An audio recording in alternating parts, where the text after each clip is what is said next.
नमस्कार शेतकरी बांधवांनो, आज आपण आल्याच्या प्लॉटला विजिटसाठी आलेला आहे. हा जो आल्याचा प्लॉट आहे त्याला आज 30 दिवस कंप्लीट झालेले आहेत. 30 दिवसामध्ये तुम्ही बघू शकता 90 ते 85% पूर्ण उगवण झालेले आहे. त्याचबरोबर वाढ बघू शकता तुम्ही.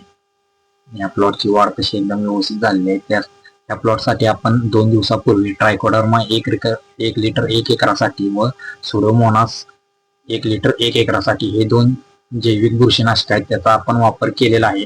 तर वापर करताना आपण त्याला 10 ते 12 तास ज्वारीच्या पिठामध्ये 2 बकेटमध्ये वेगवेगळं भिजत घालायचं आहे. त्याच्यानंतर त्याचा आपण आले पिकामध्ये ड्रिपद्वारे किंवा पंपाच्या आळवणीद्वारे आपण ते आले पिकाला सोडून द्यायचं आहे. त्याचा फायदा असा की जी हानिकारक बुरशी जी आहे आपल्या पिकाला किंवा जो कंद लावलेला आहे त्याला त्रास देणार नाही किंवा त्याला सड लागून देणार नाही. याच्यापासून आपल्या कंदाची व पिकाची चांगल्या पद्धतीनं ते आपल्या पिकाला संरक्षण देतं. त्यासाठी आपण ट्रायकोडर्मा व सुडोमोनास हे 2 जैविक बुरशीनाशके सोडणं गरजेचं आहे. याचा डोस आपण दर 2 ते 3 महिन्याला द्यायचा आहे.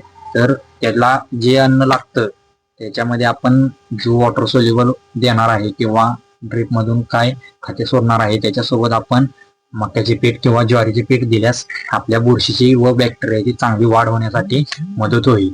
व्हिडिओ कसा वाटला नक्की कमेंट मध्ये सांगा व काही शंका असतील तर नक्की विचारा. धन्यवाद.